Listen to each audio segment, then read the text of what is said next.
All right, welcome. Today we are digging into one of history's most famous and honestly, most misunderstood civilizations. We all think we know the Vikings, right? But believe me, the real story is so much bigger and way more interesting than just the battlefield. So when you hear the word Viking, what pops into your head? Probably some big burly guy with a horned helmet, right? Well, that popular image is mostly brute force and chaos. And that horned helmet, by the way, totally fake, a complete myth. So, who were they really? Let's start by putting down the axe for a minute and picking up a law book. Forget all the ideas about anarchy and lawlessness. Long before they were famous for raiding, the Vikings were defined by a surprisingly complex, really intricate system of law and order. And this, right here, is the bedrock on which everything else was built. At the very foundation of their society was something called the Thing.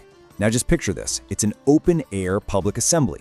Justice isn't just handed down from some king on a throne. No, it's debated, it's argued, and it's decided among peers. This was the beating heart of their communities, a place for making laws and settling disputes. And their laws were incredibly specific. Look at this quote. This isn't about raiding or plunder, it's about social contracts. This little sentence reveals a society that was deeply, deeply concerned with stability, with family, and with the absolute importance of keeping your word. And it went so much deeper than that. Their legal codes covered things like a woman's right to own her own property, which was pretty radical for the time. They had detailed inheritance laws, rules for adoption, and even procedures for divorce. This was no primitive free-for-all. This was a detailed legal framework that gave them the social stability they needed to get on with bigger and way more ambitious projects. So, having this stable social order, that's the foundation that allowed them to really focus on and develop the piece of technology that would literally change the world, the longship. This is where their incredible engineering skill meets raw ambition. And they weren't just building one kind of boat, oh no. They were engineering specialized vessels for completely different jobs. You had the enormous dragon ships, like the famous Ormern Longi. These were symbols of power, prestige, floating works of art.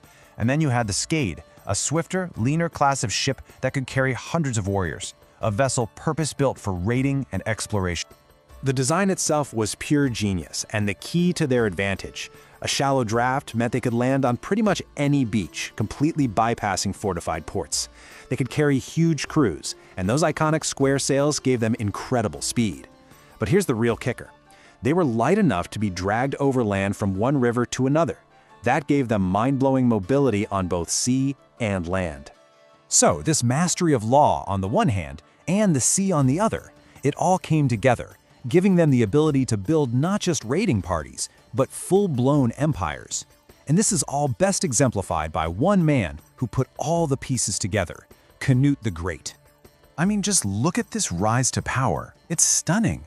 In less than 20 years, Canute transforms himself from what the sources literally call a landless pirate into one of the most powerful rulers in all of Christendom, reigning over this massive North Sea empire. And the sheer scale of his success was just staggering. In 1018, to pay off the massive army that had just conquered England, he levied a tax, a Danegeld, of 82,500 pounds of silver. That's not just a lot of money. For the time, it was an absolutely astronomical, almost unbelievable sum. It shows you the immense wealth he now had at his command. But he wasn't just a conqueror. He was a really shrewd politician.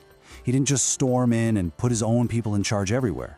No, he secured his rule by blending his trusted Norse lords like Eric Håkonsson with powerful local nobles like Godwin of Wessex. He created this hybrid administration that actually stabilized the entire kingdom. Canute also understood that power flows from wealth. Way before he even invaded Norway, he was strategically undermining his rival, King Olaf. The sources talk about great supplies of gold and silver and streams of British gold being sent to Norwegian chiefs to buy their loyalty. He had basically won the war before the first ship even hit the beach. So, when you put it all together, what do you see? This legacy that is just so much more nuanced, so much more complex than that simple caricature of the mindless raider. It turns out there was a formula to their success. The Viking Age wasn't just some sudden, random explosion of violence. Not at all. It was the logical result of a very complex culture that combined a stable social order, incredible technological innovation, and just ruthless political and economic ambition. Each piece made the next one possible. And thinking about it this way, it really changes how we see their impact on history, doesn't it? It reminds us that their legacy is written in law codes and in treaties just as much as it's written in battle sagas.